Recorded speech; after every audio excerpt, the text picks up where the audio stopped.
राजस्थान में आगामी राज्यसभा चुनाव को लेकर सियासी बिछात बिछनी शुरू हो गई है। प्रदेश से अगले महीने भाजपा के वरिष्ठ नेता राजेंद्र गहलोत, केंद्रीय रेल राज्य मंत्री रवनीत सिंह बिट्टू और कांग्रेस की नीरज डांगी का जो कार्यकाल है वो पूरा हो रहा है और इन सीटों पर चुनाव की तैयारियों के साथ ही राजस्थान राजनीति में सियासी पारा भी चढ़ने लगा है। विधानसभा की मौजूदा संख्या के हिसाब से भाजपा की 2 और कांग्रेस की 1 सीट पर जीत लगभग तय मानी जा रही है। मगर आप देखिए कि चुनाव की तारीखों की घोषणा से पहले ही कई तरह के सवाल भी उठने लगे हैं कि क्या मोदी शाह की जोड़ी राजस्थान में इन चुनावों के दौरान कोई खेला करेगी।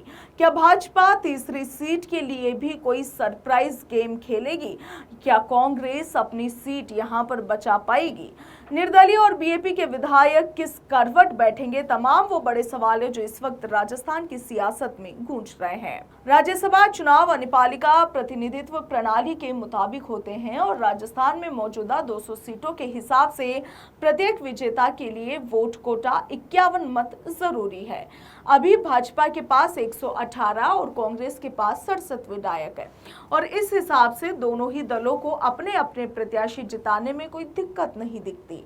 मगर यदि कोई चौथा उम्मीदवार मैदान में उतरता है तो ये चुनाव रोचक हो जाएंगे। साल 2022 में भी मीडिया उद्यमी सुभाष चंद्रा भाजपा समर्पित निर्दलीय के रूप में उतरे थे, मगर कांग्रेस उदयपुर में विधायकों की बाड़ेबंदी के बाद क्रॉस वोटिंग रोककर अपने तीनों प्रत्याशी जिताने में सफल रही थी। इस चुनाव में भाजपा की शोभा रानी कुशवाहा ने कांग्रेस के पक्ष में क्रॉस वोटिंग की थी।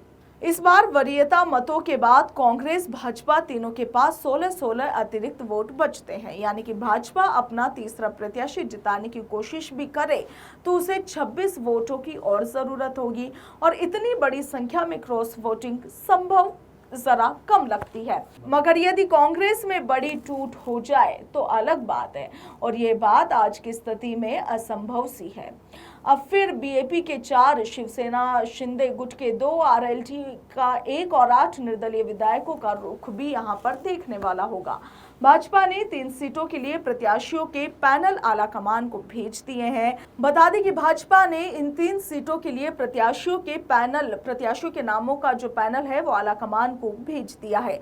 फैसला प्रधानमंत्री नरेंद्र मोदी और अमित शाह की मर्जी से होना तय माना जा रहा है। भाजपा के लिए रवनीत सिंह बिट्टू को एक बार फिर से उतारने की स्थिति में प्रदेश के नेता के लिए 1 ही सीट बचेगी और इसमें सतीश पूनिया या फिर राजेंद्र राठौड़ को दावेदारी होती हुई दिख रही है। मगर मोदी शाह कोई चौंकाने वाला फैसला भी कर सकते हैं। कांग्रेस की ओर से भी कोई चौंकाने वाला नाम सामने यहां पर आ सकता है।